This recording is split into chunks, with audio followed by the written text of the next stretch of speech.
A beleza da natureza inspira a arte. E assim tem sido desde os primórdios da humanidade. Das pinturas rupestres retratando cervos, cavalos e bisões, ao lapidar de preciosas gemas, ou misturar pigmentos para mesclar cores, presentes nas flores, no céu, no mar. Nas mais diferentes eras, em todas as épocas, a galeria de arte da humanidade tem expressões daquilo que contemplamos e apreciamos no natural. A natureza faz parte da nossa arte. E como é a arte na própria natureza?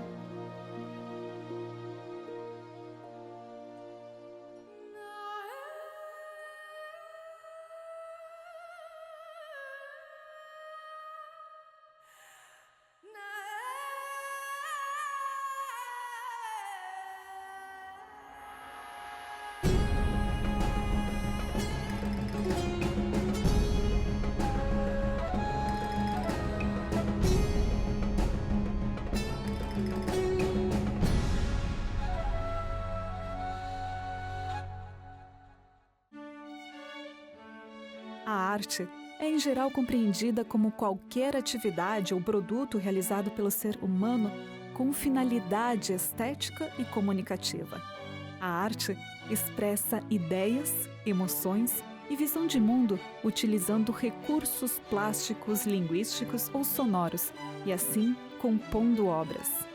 Obras que também podemos encontrar na natureza quando reconhecemos expressões magistrais de arte ali presentes. Se a gente considerar a relação natureza e arte, seria bem interessante nós pensarmos sobre algumas experiências da humanidade, desde a pré-história até os dias atuais, onde a natureza é elemento fundamental para a criação artística.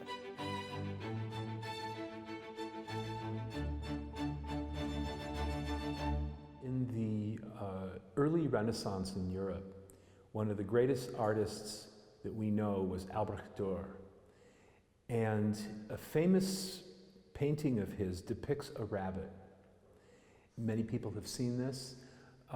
It's exquisite detail. You know, you can see individual pieces of the fur and the eyes and the ears and the limbs of the rabbit, beautifully rendered by Dürer. But think about it, he's painting something that already existed. In other words, the art of his beautiful painting of this rabbit depends on the rabbit itself. The rabbit itself is the source of the beauty. Without the rabbit being there for Albrecht Dürer to see and to paint, there would be no painting. So in a sense, the beautiful art of Albrecht Dürer, which is exquisite, it would need millions of dollars now to buy that painting, depends on this little ordinary rabbit, which isn't ordinary at all. In a sense, the art is already there, and you can go in case after case. Butterflies, orchids, even snakes. I think a beautiful boa making its way through the jungle floor as it's moving along, or these little brown snakes that I see in Chicago when I go out and walk in the forest that in the fall love to come out on the path in the sunlight and warm themselves. You study them in detail and you see this exquisite, really artistry in this little ordinary snake. So the more we look at nature in detail, the more artistry we see. Na arte contemporânea, por exemplo, nós temos toda uma sorte de artistas que trabalham de forma direta com a natureza, né? Podemos citar dois grandes movimentos, um deles é a Land Art, que trabalha na natureza e com a natureza, intervindo de forma direta, imediata, com ações intervencionistas mesmo, na própria natureza, alterando esse destino físico que nos foi dado, né? Recebemos isso como prêmio, e também a Body Art, até tomando uma consciência, uma retomada de consciência em que nós, no mundo contemporâneo, a gente percebe claramente que o homem não está dissociado da natureza. algo que talvez ao longo da civilização, cada vez mais a gente foi estabelecendo um hiato entre natureza e ser humano. E agora existe um processo de retomada, de reaproximação, e a arte é uma potência para pensar y manifestar ese religare.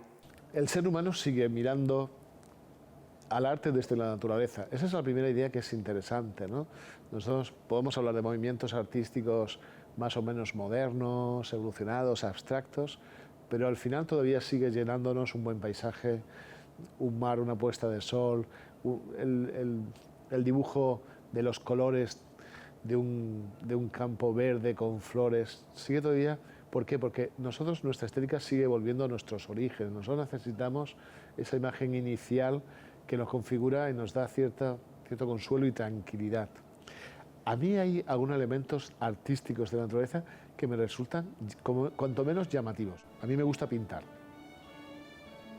Y me cuesta mucho trabajo conseguir algunos colores. Es más, a veces cuando paseo con mi esposa y vemos ciertos colores, nos reímos porque digo, si yo pintase ese color nadie lo creería. O sea, nadie pensaría que eso es verdad, que ese color, pero existen esos colores. Y existen colores que además tienen un significado, o sea, que el verde sea verde en los campos, que produzca esa tranquilidad, ese consuelo, esa solaz, no es gratuito. Que una salida, una puesta de sol tenga una frecuencia tan baja de color y sea un rojo o colores anaranjados, no es gratuito, porque es que alguien me está diciendo, mira la puesta de sol, esto es relevante.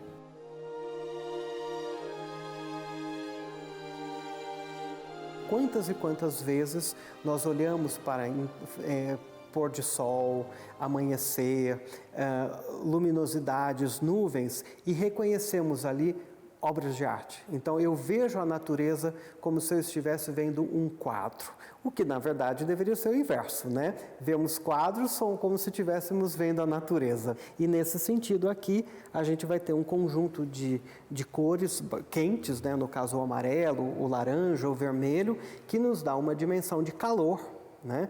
De quentura, né? Que é sem dúvida alguma o elemento visual cor, que é o regente da experiência que eu tenho ao me deparar com essa obra de arte, ou melhor, com essa paisagem. Quizá nos hemos perdido un poco esta dimensión de la naturaleza porque nuestro mundo es un mundo que tiene saturación de colores. Vemos muchos colores en todos lados, hemos facilitado los colores y por eso en ocasiones a lo mejor nos parece mucho más plano la naturaleza, pero volver a la naturaleza y ver y detectar y el porqué de los colores. Ayer veía un verde brillante después de la lluvia, vibrante, con un sol dorado de la puesta. Qué color tan bonito, ¿no? O sea, qué detalle, qué difícil de conseguir este color en cualquier cuadro, en cualquier imagen, ¿no? Há conjunto de cores que nós não conseguimos, às vezes, reproduzir num tecido para fazer uma roupa. Aquilo é tão lindo no animal, mas não fica bem na gente. Ou quando a gente quer reproduzir, a gente não consegue fazer do mesmo jeito. Cores que aparentemente não combinam e ficam lindas em alguns animais, não é? E flores também. Você vê roxo com amarelo, fica uma coisa maravilhosa. Vai vestir uma roupa roxa e amarela, fica uma coisa terrível, horrorosa. Então, assim, mas na natureza fica lindo. Como que conseguiu combinar cores tão diferentes e dar uma harmonia tão grande que nós olhamos e dizemos, não, isso é maravilhoso. Eu nunca faria uma coisa dessa. Salvo algún autor clásico que haya llamado la atención, Van Gogh y tal, que altera algunos colores, donde hay muchas teorías, ¿no? Seguramente sería por alguna enfermedad que padeciese el pintor y tal. Nosotros encontramos aquellos colores que responden a las combinaciones naturales de la naturaleza, los encontramos como armoniosos, los encontramos como confortables. Hay ciertas combinaciones de colores que nos afectan, ¿no? Y nos afectan negativamente, ¿no? Que no son soportables mucho tiempo. Es decir, hay ciertos colores que si constantemente estuviésemos expuestos a ellos, tendríamos problemas incluso de salud, ¿no? Problemas mentales. Ciertas combinaciones que no son, y lo decimos normalmente, no son naturales. ¿Por qué decimos que no son naturales? Porque no solamente porque se encuentran en la naturaleza, sino porque nos afectan en nuestra armonía, en nuestra coherencia, en nuestra manera de expresarnos de forma normal y espontánea. Ahí tenemos también mucho que aprender, ¿no? Cuando uno visita países como Brasil y ve, por ejemplo, las aves, la variedad, el uso de los colores, las formas, los plumajes, entre todo el follaje del verde y de ciertos tonos de color verde, nosotros encontramos volando un tucán y es como que se nos abre, hay un insight mental, ¿no? En ese momento dices, ¡guau, qué espectacular!, ¿no? Pero si te das cuenta son detalles, o sea, no es la sobreabundancia, la saturación de un color, ¿no? Hay colores que resultan como más aposentados, más estables, nos producen solaz, ¿no? Sentarse a ver un prado extensísimo con un lago al final de color verde, a cualquier persona le hace mucho bien, le produce salud, ¿no? Me está dando un mensaje este proceso, ¿no? Me está ayudando a entender que yo estoy diseñado con relación también a ciertas formas y a ciertos colores, ¿no?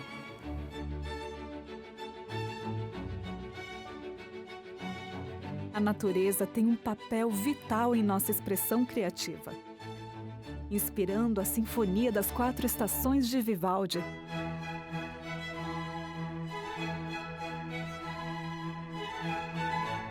A arquitetura de Frank Lloyd Wright e a fotografia de Ansel Adams,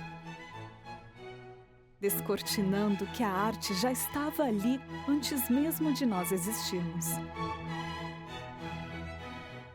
Tente ir a um museu de arte e não encontrar paisagens campestres, o ar exótico das montanhas, o céu em suas mais diversas tonalidades, pássaros em revoada ou qualquer outra representação dos reinos animal, vegetal ou mineral.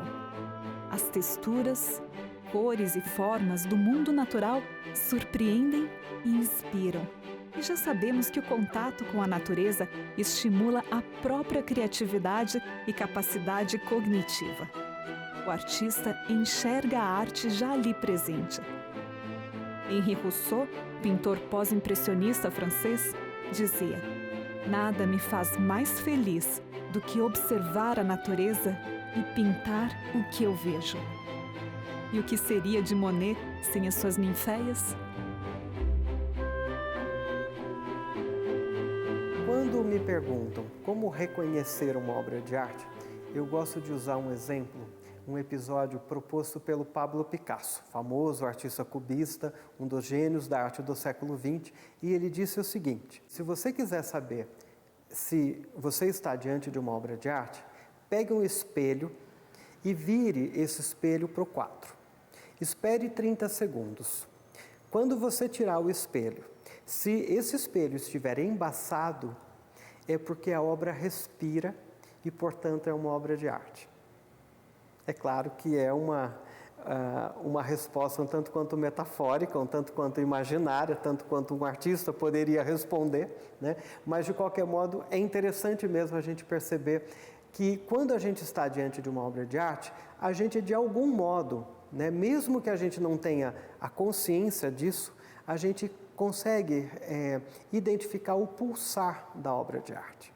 É algo como se ela tivesse, de fato, vívida, respirante para nós, né? Em um processo de empatia, de simpatia entre a imagem artística, o produto artístico e a percepção do espectador. And a great deal of that artistry, in fact, I would say most of it, appears not to serve any necessary Darwinian or survival function.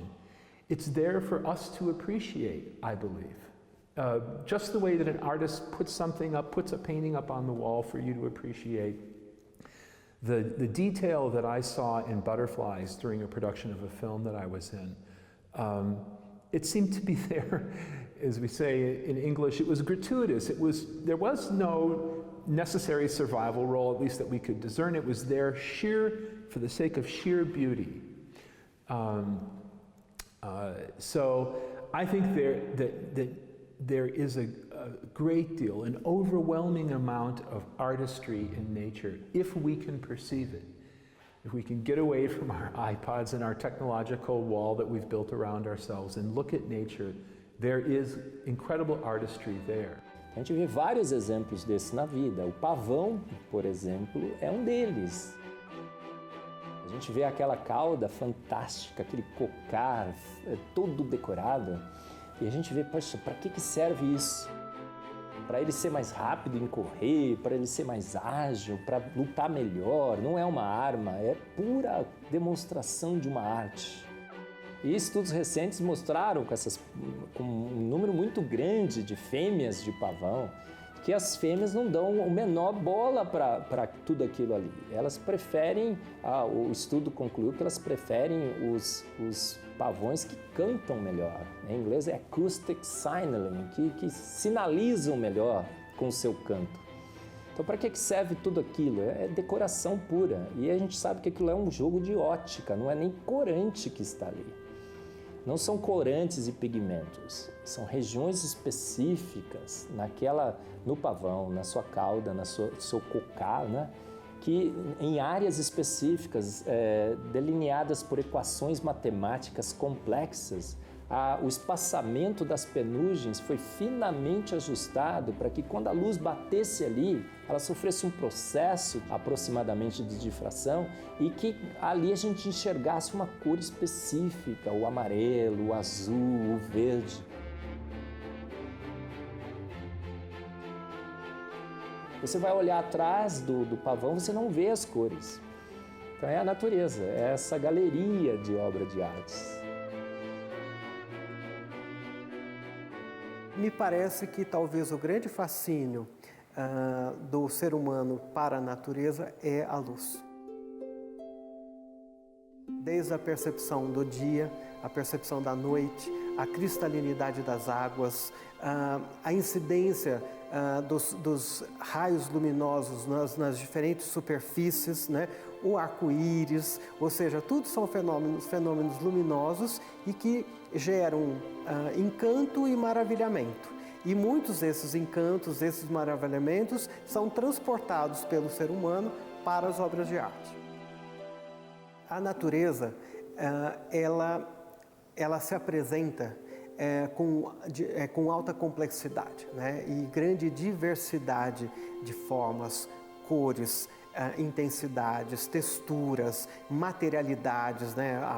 O mundo mineral, o mundo vegetal, os animais, nós próprios seres humanos. Outro aspecto fantástico dessa galeria de artes são os materiais que encontramos na vida. Então a gente vê que até hoje o algodão é o melhor tecido. Então ali encontrado num vegetal, numa planta, né?